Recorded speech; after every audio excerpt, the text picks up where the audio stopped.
This is a problem you've done before. This one doesn't require anything special. I have a point mass, M, hung off the edge of a string, L. I'm going to release it.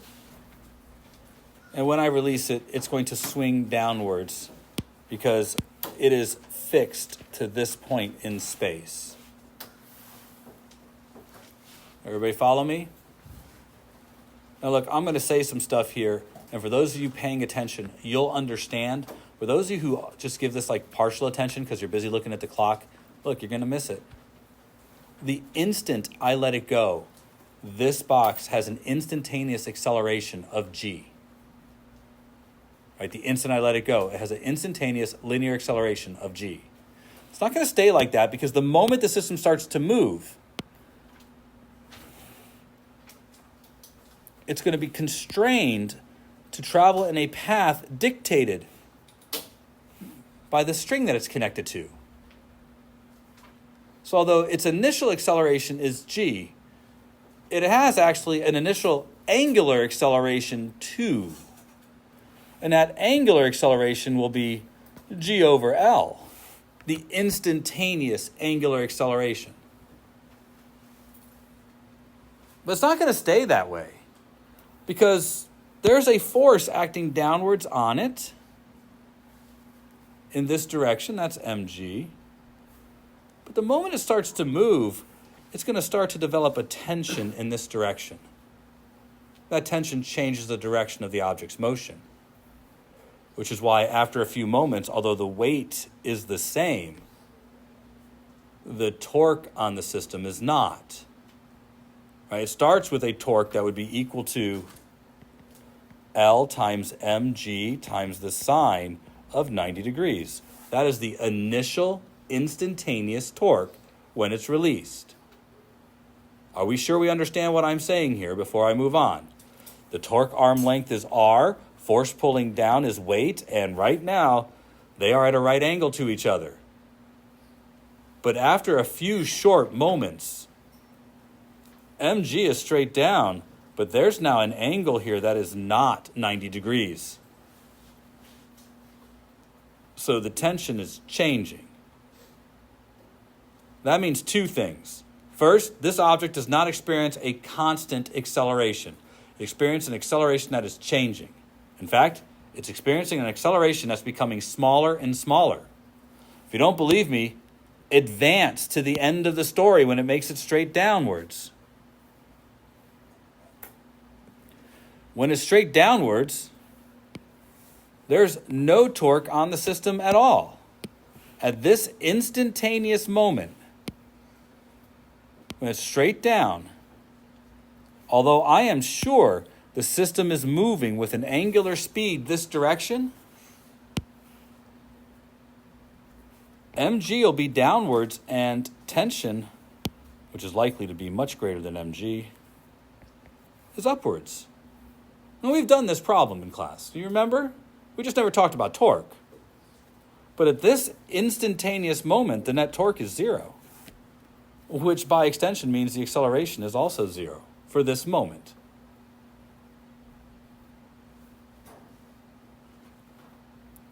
You'll be following along with that okay. I'm not introducing very much here.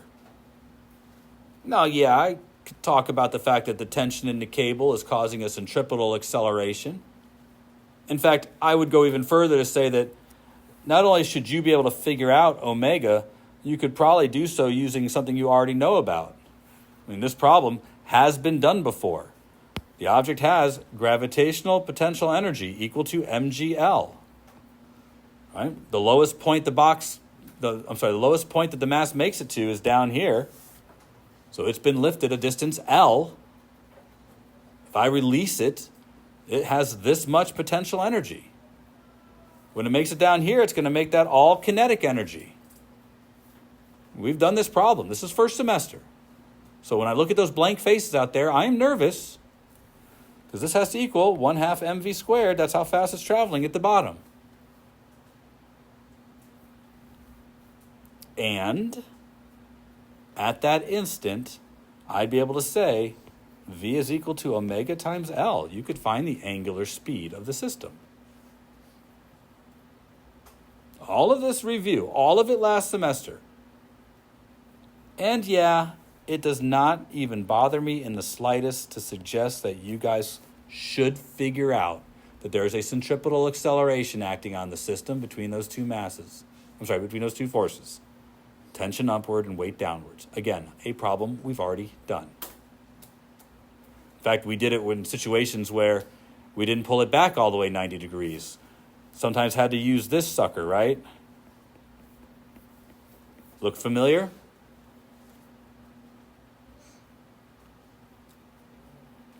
So, how different is this question from...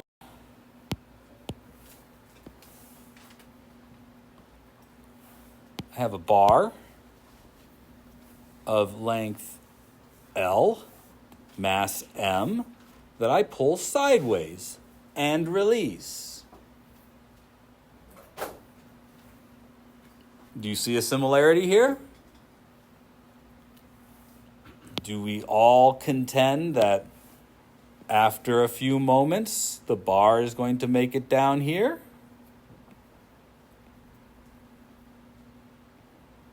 And likely when it does, it's going to be moving? Sound like a homework question? Should. There's probably also a time when the bar is, somewhere in the middle of all of this. Making its way around, right? And the bar swings down like that. And this should not be a huge surprise, right? Or even hugely weird to think about. Ready? Not particularly exciting, right? You all get the idea? Trying to put realistic things in front of you, because some people are having a hard time attaching this to reality. I hold the meter stick up on one side, I fix it to the point, I let it go, it swings downwards.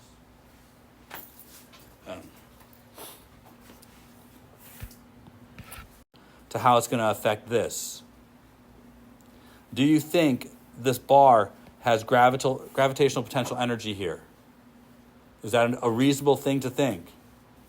And you have to remember something I said earlier in the year if you want to understand this.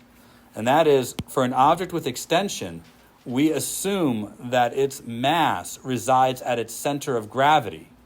In this case, probably the center of the object. This object's gravitational potential energy will not be mgl. It will be mg L over 2. Because we are lifting the center of the object up a height of L over 2.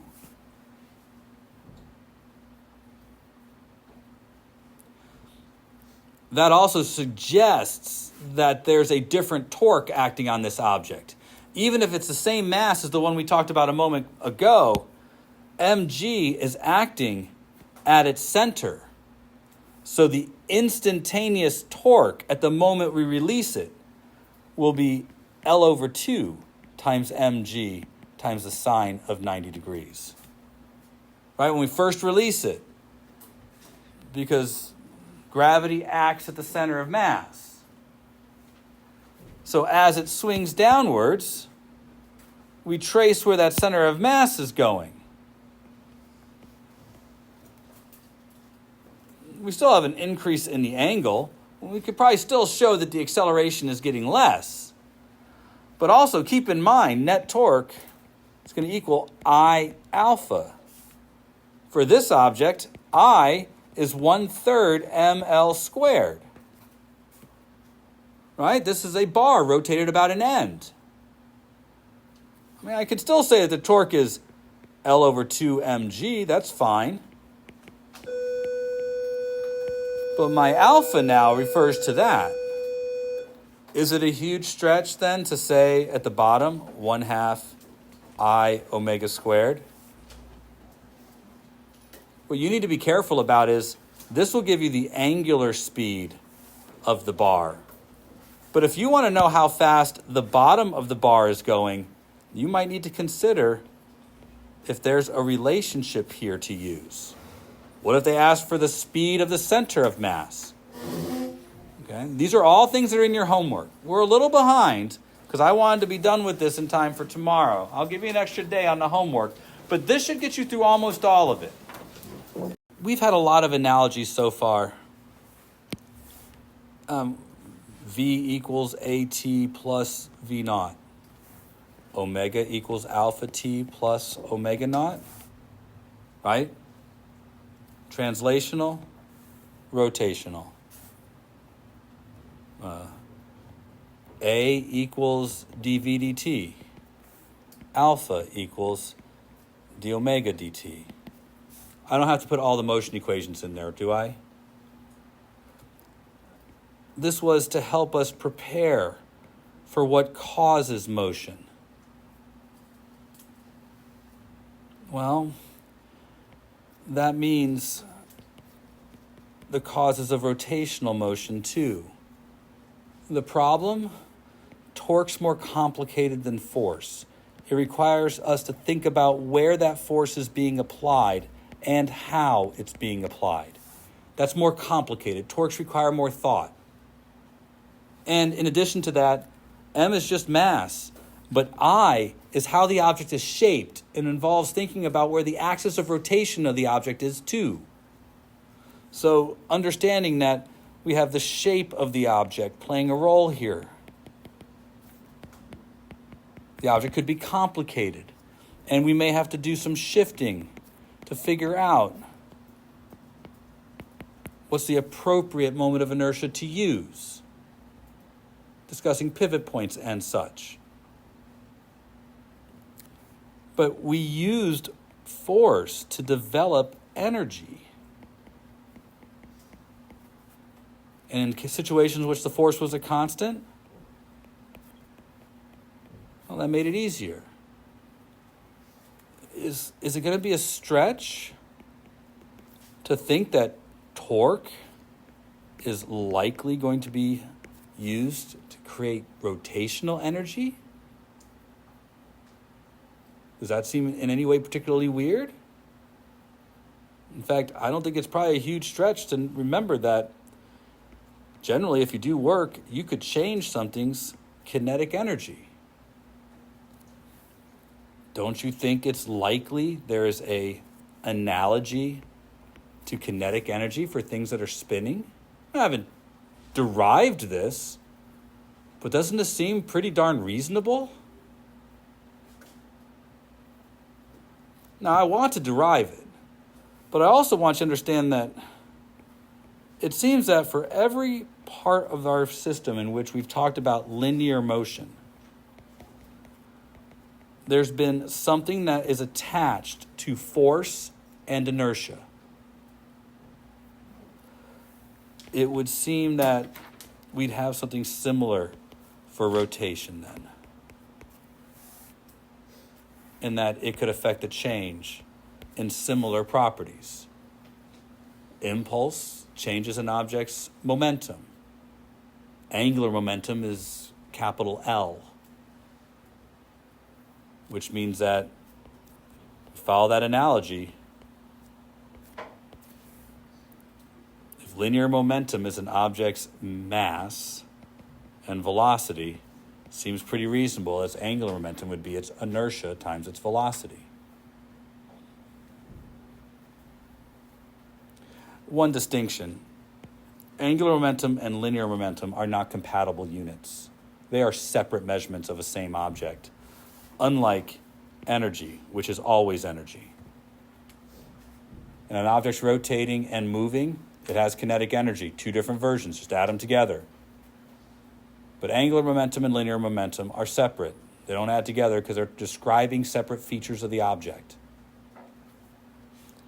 Now, I'm putting this out here not because I want you to think that, well, for everything there's an analog. I want you to understand that you should be thinking of this.